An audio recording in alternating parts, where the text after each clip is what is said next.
Bienvenue sur Africa 24 dans cette nouvelle édition du Non-Stop Info. Voici les titres de l'actualité. L'ancien président de la Gambie, Yahya Jammeh, bénéficie bel et bien de l'asile politique en Guinée équatoriale. Les autorités l'ont confirmé pour la première fois ce mardi 24 janvier. Le Nigeria devra emprunter sur le marché international pour financer sa politique économique en 2017. Une obligation pour le pays après la chute des cours mondiaux de pétrole. Au Cameroun, le plan triennal spécial jeune est désormais en marche. La cérémonie de lancement officiel s'est faite le 11 janvier 2017.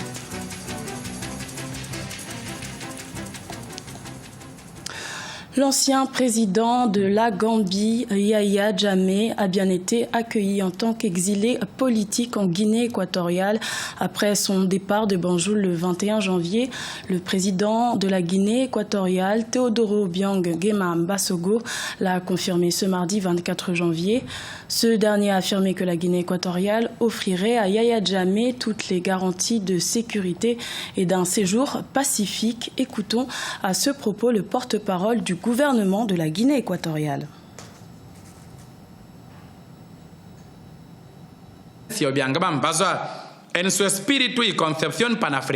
Dans notre lutte pour un règlement pacifique des conflits sur le continent, nous tenons à informer l'opinion publique que la Guinée équatoriale a accordé l'exil politique à l'ancien président gambien Yahya Jammeh à la suite des événements post-électoraux qui ont eu lieu dans ce pays frère. Le président Obiang est convaincu que l'ancien chef d'État gambien a fait ce qu'il fallait pour éviter une confrontation armée dans son pays. Tous les sacrifices personnels pour le bien et le bénéfice des personnes devraient être la priorité de chaque leader africain. Para que evitara cualquier situación de confrontación. Également dans l'actualité en Tunisie, le comité exécutif du mouvement Nida Tounes a décidé le 23 janvier de radier Hafed Caïd Essebsi, dirigeant du parti aussi fils du président de la République. Cette annonce marque une nouvelle étape dans la guerre de succession qui affecte le parti Nida Tounes depuis que son fondateur, Béji Caïd Essebsi, a été élu président de la République en 2015. Au Nigeria, le gouvernement fédéral sera dans l'obligation d'emprunter sur le marché international pour couvrir ses dépenses en 2017. Avec la chute des cours du pétrole, il n'y aurait pas assez de revenus pour satisfaire les besoins du pays et investir dans son développement. Oumou Kalsoumba. Face à la baisse des cours mondiaux du pétrole, le gouvernement nigérian devrait émettre un emprunt international pour couvrir ses dépenses en 2017. Selon le ministère de l'Économie et des Finances, les charges mensuelles du Nigeria sont estimées à 330 milliards de naira. Le président Muhammadu Buhari a proposé un budget national avoisinant les 7 000 milliards de naira, soit une progression de 20% par rapport au budget 2016. Le gouvernement est obligé de faire recours à un emprunt international pour financer sa politique économique en 2017. Notre économie subit depuis des mois les conséquences de la baisse des cours mondiaux du pétrole. Si vous avez 2 périodes de croissance négative, vous êtes techniquement en récession. Donc, nous ne pouvons pas attendre que le prix du brut remonte. La solution, c'est de recourir à l'emprunt international. Afin d'assurer une diversification de l'activité économique, les experts préconisent des mesures de propulsion du secteur tertiaire, de l'agriculture ou encore de l'énergie. Ces réformes permettront de juguler la chute des cours du pétrole et tourner la page de la récession de l'économie. Là où le gouvernement et l'État nigérian a encore quelque chose à jouer, et c'est là, je pense, qu'interviennent les investissements qui vont être faits, notamment les investissements publics, c'est d'abord les infrastructures pour permettre justement à l'ensemble des secteurs, parce que les infrastructures justement ont un impact sur l'ensemble des secteurs d'activité, donc pour permettre à l'ensemble des secteurs d'activité de rebondir sur la base des investissements en infrastructure, mais aussi ce sont des investissements à mon avis qui vont intervenir aussi sur la régulation et la gestion de l'énergie. Le Nigeria tire 70% de ses revenus du secteur pétrolier. Selon le rapport de l'OPEP, l'Organisation des pays exportateurs de pétrole, le pays produit 1,5 million de barils de pétrole par jour. Les autorités tablent sur une production de 2,2 millions de barils par jour à un prix moyen de $42,5 le baril. Le Ghana fait également partie des pays africains dont l'économie dépend fortement des revenus pétroliers. Une situation délicate à laquelle le nouveau président Nana Akufo-Addo, investi le 7 janvier 2017, doit faire face. Quelles sont les attentes de la population à son encontre? Élément de réponse avec Birama Sonera. Au Ghana, la relance économique constitue l'une des préoccupations majeures du nouveau gouvernement. Le président Nana Akufo-Addo, investi le 7 janvier 2017, fait face à d'énormes défis économiques, avec notamment les cours des matières premières qui restent relativement bas sur le marché international. La situation économique était catastrophique avant la prise de fonction du nouveau président. L'inflation est à son plus haut niveau et continue d'ailleurs de grimper. La balance fiscale est aussi mal en point. La dépréciation de la monnaie locale est devenue très inquiétante. La situation de l'emploi n'est pas favorable à nos jeunes. Les défis pour relever l'économie sont très grands.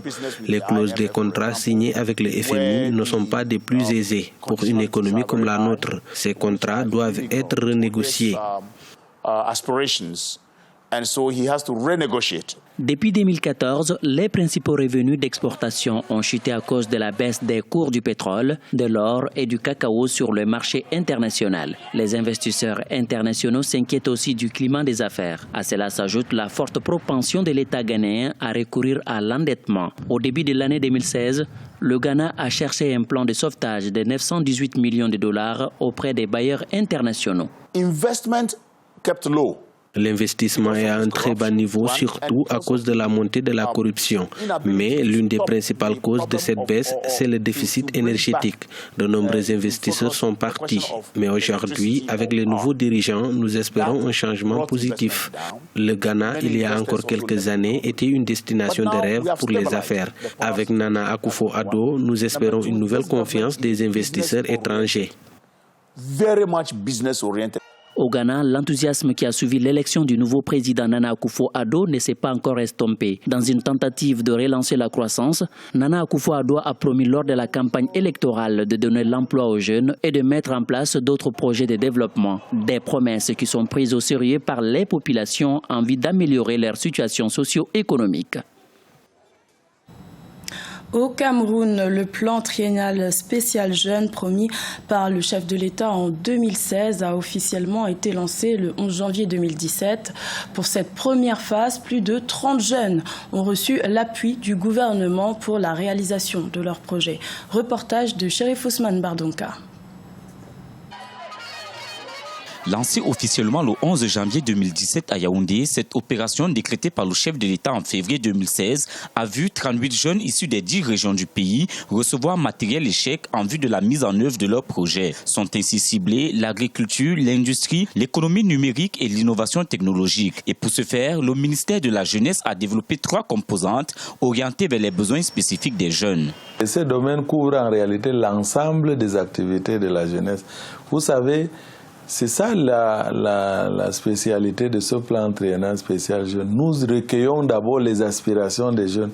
Je dois vous dire à date, sur les 160 000 jeunes inscrits à l'observatoire, quand on a fait le traitement informatique de leurs aspirations, tous rentrent dans ces 4 secteurs et surtout dans les 17 spécialités filières d'insertion identifiées. Paul-Julien Bakilis est l'un des bénéficiaires du plan triennal spécial jeune dans la région du littoral. Cet ingénieur chimiste a été sélectionné pour la pertinence de son projet. Après un stage dans une savonnerie, il a décidé de s'installer à son propre compte. Avec les 4 700 000 francs CFA qu'il recevra du gouvernement, Paul-Julien Bakilis ambitionne développer son entreprise et recruter une dizaine de jeunes.